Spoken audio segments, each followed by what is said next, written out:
Bienvenue. Imaginez un instant. Vous avez construit une fusée et elle décolle, mais beaucoup plus vite, beaucoup plus haut que prévu. Ah oui, C'est un succès phénoménal. Mais là, la structure se met à vibrer, partout. Vous entendez des craquements et franchement, vous n'êtes pas sûr qu'elle va tenir. c'est exactement ça l'histoire d'OpenAI et de l'infrastructure de ChatGPT. C'est une analogie parfaite. Ils ont créé un service qui a attiré des centaines de millions d'utilisateurs en un temps record. Et au cœur du réacteur, on ne trouve pas une techno secrète, non. On trouve un moteur que tous les ingénieurs connaissent, PostgreSQL. Une base de données fiable, robuste, mais peut-être pas taillée pour une telle accélération, quoi. Exactement. Et c'est là-dessus qu'on se penche aujourd'hui. On a mis la main sur un article de blog technique fascinant. Publié par OpenAI, écrit par un de leurs ingénieurs, Bohang Zhang. Et ce qui est génial avec cet article, c'est sa transparence. Il ne cache rien, il raconte tout, les galères, les pannes, et surtout les solutions qu'ils ont dû inventer, un peu dans l'urgence. Pour que la fusée ne se désintègre pas en plein vol. Voilà. Notre mission, si on veut, c'est de comprendre cette course contre la montre. Comment ont-ils fait pour pousser un outil aussi classique jusqu'à ses limites, et même au-delà? C'est une histoire de survie technique. Et il y a des leçons incroyables à en tirer. Alors, commençons par le début. PostgreSQL est là, au cœur du système. Et puis, ChatGPT est lancé. Et là, le trafic est multiplié par 10 en un an. J'imagine que la première réaction, c'est un peu la panique, non? On jette du matériel sur le problème. C'est tout à fait ça. La solution classique. On prend des serveurs plus gros, plus puissants, ce qu'on appelle le scaling vertical. Et on ajoute des répliques de lecture. Des copies de la base de données, en gros. Oui, des copies qui ne servent qu'à lire les infos pour soulager le serveur central. Lui, il doit gérer toutes les écritures, toutes les modifs. Et le plus dingue, c'est que cette configuration, qui peut paraître simple, elle a tenu le coup. Bien plus longtemps que prévu. Attends. Ça veut dire qu'il y avait un seul serveur, un unique primary, pour gérer toutes les nouvelles conversations, les modifs de 800 millions d'utilisateurs. Oui, ça semble suicidaire. Pourquoi ne pas avoir tout de suite opté pour une architecture distribuée? C'est la question. La réponse, c'est sans doute un mélange de pragmatisme, C'était ce qu'ils avaient sous la main. voilà, et puis c'est infiniment plus complexe à gérer un système distribué. Donc, ils ont poussé l'architecture existante jusqu'au point de rupture. Et ce point de rupture, ils l'ont atteint. Plusieurs fois. Plusieurs fois, oui. L'article parle d'un scénario catastrophe qui revenait tout le temps. Ça ressemble à quoi une journée où tout s'écroule chez OpenAI? Alors, ça commence souvent par un tout petit grain de sable, ailleurs dans la machine. Par exemple, le système de cache qui tombe en panne. Le cache, c'est cette mémoire ultra rapide qui évite de solliciter la base de données pour rien. C'est ça. Et quand il lâche, c'est comme un barrage qui cède, d'un coup. Et toute l'eau, toutes les requêtes se déversent sur la base de données. Voilà. Des millions de requêtes par seconde qui étaient absorbées tranquillement par le cache déferlent d'un coup sur l'unique serveur d'écriture. Il est submergé. La latence explose, j'imagine. Le temps de réponse explose, oui. Et les applications en face, elles attendent. Elles attendent et puis elles se disent « Bon, ça ne répond plus, la requête a dû échouer ». Et que font-elles dans ce cas-là? Oh non. Elles réessayent. Elle réessaye? Elles ajoutent encore plus de charge au système qui est déjà en train de se noyer. C'est le serpent qui se mord la queue. Une spirale infernale qui amplifie la charge jusqu'à l'effondrement total. Et c'est là qu'ils ont compris que le vrai goulot d'étranglement, ce n'était pas tant de lire les données. Mais de les écrire, pourquoi? Qu'est-ce qui rend l'écriture si compliquée à cette échelle? Alors, pour faire simple, il faut voir comment PostgreSQL gère les modifications. Imagine que pour changer un seul mot sur une page de livre, tu doives recopier la page entière sur une nouvelle feuille. D'accord? C'est un peu ça. Quand on modifie une information, même minuscule, le système crée une copie de toute la ligne de données. Sous une charge normale, ça va, mais à l'échelle de ChatGPT, Ça devient un cauchemar. tu te retrouves à écrire des quantités de données phénoménales pour des modifs mineurs. C'est ce que l'article appelle l'amplification d'écriture. Et j'imagine que si on passe son temps à recopier des pages, ça devient aussi un cauchemar pour retrouver la dernière version à jour. C'est la double peine. Pour retrouver la bonne info, le système doit fouiller parmi toutes les anciennes versions, les lignes mortes, les dead tuples comme ils disent. Ça ralentit aussi la lecture. Les tables, les index, tout ça gonfle. Ils deviennent obèses et inefficaces. C'est l'idée. Il y a bien un nettoyage automatique, mais il n'arrive plus à suivre. Et ça, c'est la première grande leçon. Même les mécanismes les plus fondamentaux d'un outil peuvent se retourner contre vous à une telle échelle. Ce n'est pas la faute de PostgreSQL, c'est juste que les règles du jeu ont changé. D'accord. Diagnostic posé, le patient est en état critique. Par où on commence pour le sauver? La première ligne de défense, c'est le triage. Il faut désengorger les urgences à tout prix. Du coup, ils ont mis en place une stratégie très agressive. C'est-à-dire? Tout ce qui génère beaucoup d'écriture et qui peut être découpé facilement a été éjecté de PostgreSQL et migré vers d'autres systèmes, comme Azure Cosmos DB. Éjecté? Carrément? C'est le mot.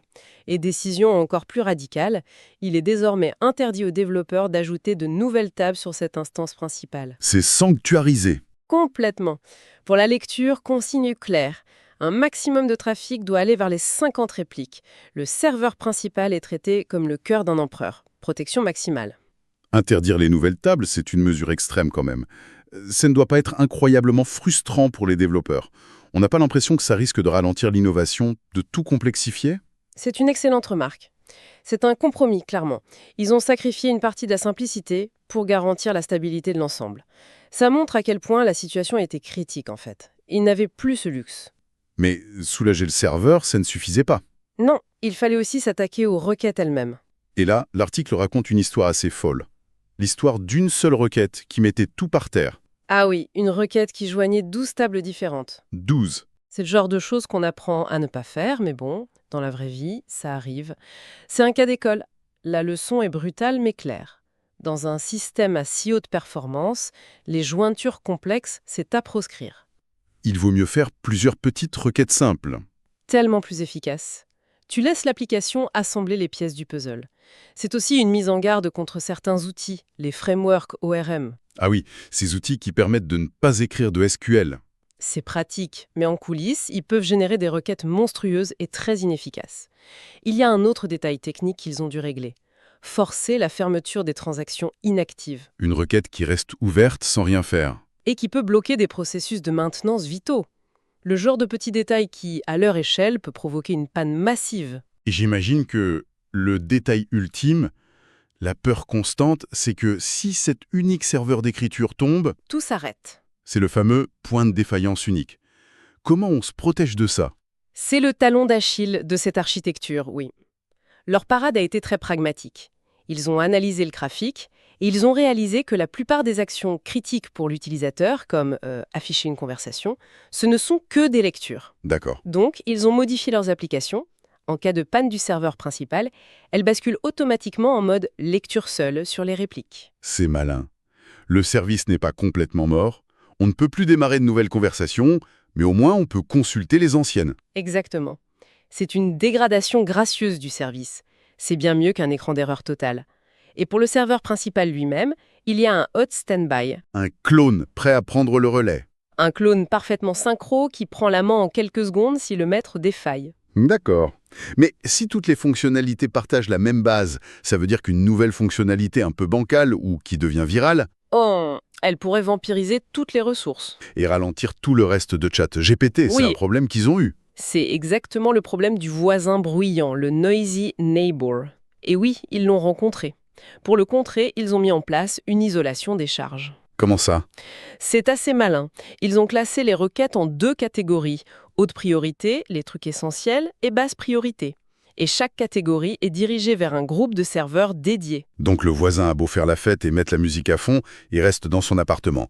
Il ne dérange pas les autres. C'est l'idée. Un pic de charge sur une fonction de basse priorité, disons une nouvelle option expérimentale, ne viendra jamais impacter les perfs des requêtes critiques.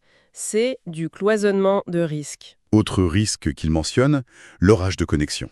Leur serveur principal peut gérer 5000 connexions simultanées. Ça paraît beaucoup, mais pour eux, c'est vite atteint. C'est un problème classique à grande échelle. Chaque requête doit ouvrir une connexion, ça prend du temps, des ressources. Alors, ils ont mis un intermédiaire, un outil qui s'appelle PG Bouncer. Un pooleur de connexion. C'est ça. Il maintient une réserve de connexions déjà ouvertes et il les distribue à la demande. Il les réutilise en permanence. L'effet est spectaculaire. Et il donne des chiffres sur l'impact? Oui, et c'est là qu'on voit la puissance du truc. Le temps moyen pour obtenir une connexion est passé de 50 millisecondes à 5 millisecondes. Quoi, un facteur 10? Juste avec cet outil? C'est énorme! C'est un gain colossal en latence, mais surtout, ça protège le serveur de ces fameux orages. Ok, autre classique, le cache. Mais l'article se concentre moins sur le cache lui-même que sur le scénario catastrophe dont on parlait. Que faire quand le cache lâche? Oui, comment gérer le problème du troupeau déchaîné, le thundering herd? Imagine un seul guichet de péage et une barrière qui se lève. Si toutes les voitures démarrent en même temps, C'est le chaos, un embouteillage monstre. voilà. La base de données, c'est le guichet de péage. Et la solution, du coup? Ils utilisent un mécanisme de cache locking. C'est comme un agent de la circulation. Quand des milliers de requêtes arrivent pour la même info qui n'est pas dans le cache, l'agent dit « Stop, toi, la première, tu passes. Tu vas chercher l'info, les autres, vous attendez. Et une fois que la première est revenue, » Une fois qu'elle a mis l'info dans le cache, l'agent crie « C'est bon, servez-vous !» Et toutes les autres requêtes lisent l'info depuis le cache, sans jamais avoir à solliciter la base. Ça évite la cohue. c'est une idée toute simple, mais terriblement efficace. Reste un dernier défi, celui de l'échelle pure. Ils ont près de 50 répliques de lecture. Comment le serveur principal fait pour envoyer les mises à jour à 50 copies, sans s'épuiser? Et ça, c'est une des limites fondamentales de leur architecture actuelle. Le serveur principal doit envoyer son journal de bord à chacune des 50 répliques. Plus on en ajoute, plus la charge sur le réseau et le processeur du maître augmentent. Ils approchent d'un point de saturation. Ça leur permettrait d'aller jusqu'où avec cette technique? On parle de centaines de répliques? La solution qu'ils testent, c'est la réplication en cascade. L'idée, c'est de passer d'une topologie en étoile à une topologie en arbre. Le maître envoie les mises à jour à un petit groupe de répliques. Des intermédiaires. C'est ça. Et ce sont ces répliques qui, à leur tour, les relaient à d'autres.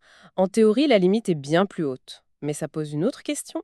Laquelle? À ce niveau de complexité, est-ce que tu n'es pas juste en train de reconstruire de façon artisanale un système distribué avec tous ses problèmes mais sans ses avantages? C'est une question qu'ils doivent se poser, je pense. Le bilan de tout ça après cette course folle à l'optimisation, est-ce que ça marche? Les chiffres sont assez éloquents. On parle de millions de requêtes par seconde, une latence P99, donc pour 99% des requêtes, de quelques dizaines de millisecondes seulement, et une disponibilité de 5,9. 99,999%. Oui, toute l'honnêteté de l'article, ils nuancent. Ils ont connu une seule panne majeure, un SEV 0, le niveau d'alerte maximum. Celui qui réveille tout le monde à 3 heures du matin. Exactement. Une seule panne de ce type sur les 12 derniers mois. Et elle n'est pas arrivée par hasard. C'était au moment du lancement de la génération d'images dans ChatGPT, c'est ça? C'est ça, une fonctionnalité devenue virale, instantanément. En une semaine, 100 millions de nouveaux utilisateurs. Le trafic d'écriture sur la base a été multiplié par 10.